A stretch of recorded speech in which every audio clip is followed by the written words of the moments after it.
ایک شخص کی شادی اس کے ساتھ والے گاؤں میں طے پائی کہ فلاں دن دلہا بارات لے کر آئے اور وہ اپنی دلہن لے کے جائیں، لیکن ساتھ میں لڑکی والوں نے ایک شرط بھی رکھ دی کہ دلہا اپنے ساتھ جو بارات لائے گا اس میں 100 نوجوان ہونے چاہیے اور کوئی بھی بوڑھا شامل نہیں ہونا چاہیے۔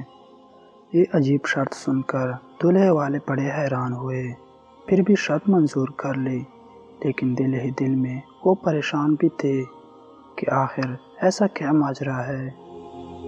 اور کیوں بوڑھوں کو ساتھ لانے سے منع کیا گیا ہے۔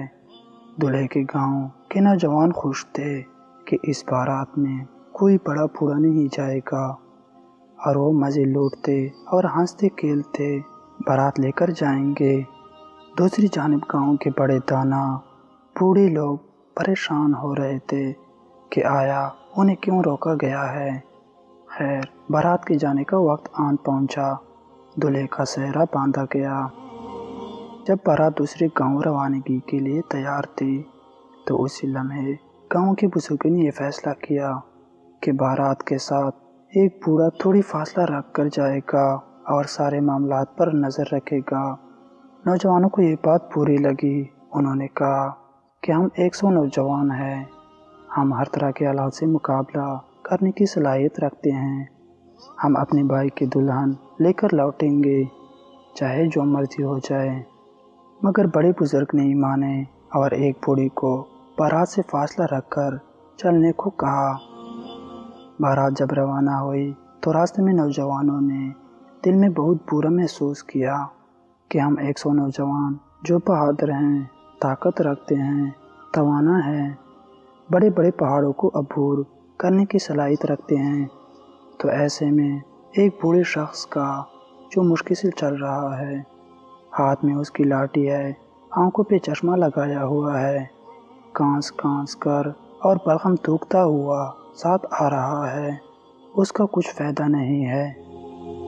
خیر، دل میں برا بھلا کہتے ہوئے یہ نوجوان اپنے بھائی دوست کی بارات لیے دوسری گاؤں میں دلہن کے گھر پہنچ گئے۔ دلہن کے عزیز و اقارب نے جب باراتیوں کو گننا شروع کیا تو وہ پورے 100 صحت مند و توانا اور جوشیلے نوجوان ان کے سامنے موجود تھے، اور ان میں کوئی بھی بوڑھا موجود نہیں تھا۔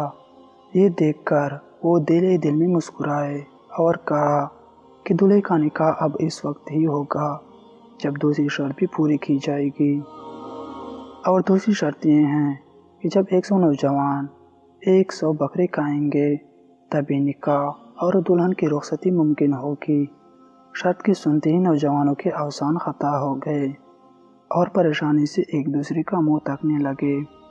اور آنکھوں ہی آنکھوں میں ایک دوسرے سے باتیں کرنے لگے کہ اب کیا ہوگا۔ ان نوجوانوں میں سے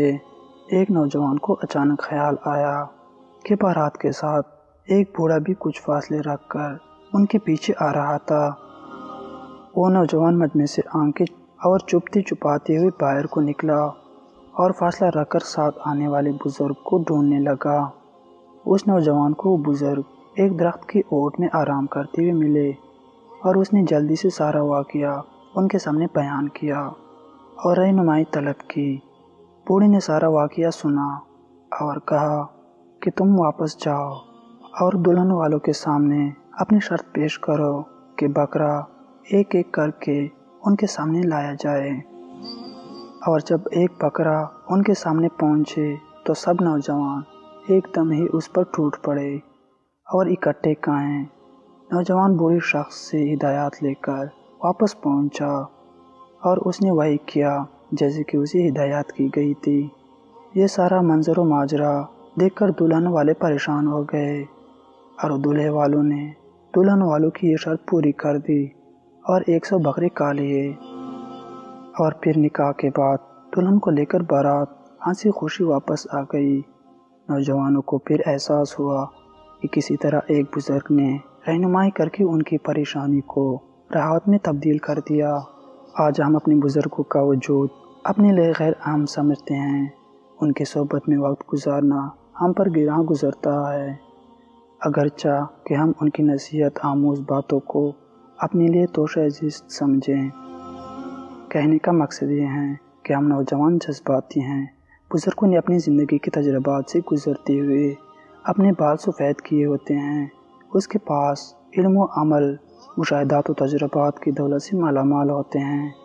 ہم نوجوانوں کو چاہیے کہ جذبات کو ایک طرف رکھ کے اپنے بزرگوں کی حکمت بھری باتوں پر عمل کرتے ہوئے ان کے تجربات سے مستفید ہوں۔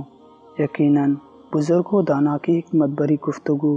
اور رہنمائی ہم نوجوانوں کی زندگی میں کسی کے سامنے شرمندہ نہیں ہونے دے گی۔ نوجوانوں کی ناکامی کا ایک سبب یہ بھی ہے کہ ان کے پاس سب کے لیے وقت ہے، مگر اپنے بزرگوں کے ساتھ کچھ پل گزارنے کا وقت نہیں ہے، کیونکہ ہم نوجوانوں کو ان کی باتیں نشتر کی طرح چبھتی ہے۔ ہمیں اس پہ سوچنا ہوگا کہ صحت مند معاشرے اور آئندہ آنے والی نسل کی ترقی کے اصول کی خاطر بزرگوں سے رہنمائی لینا ہوگی، اور یہی ہماری کامیابیوں کے لیے راہ متعین کرے گی۔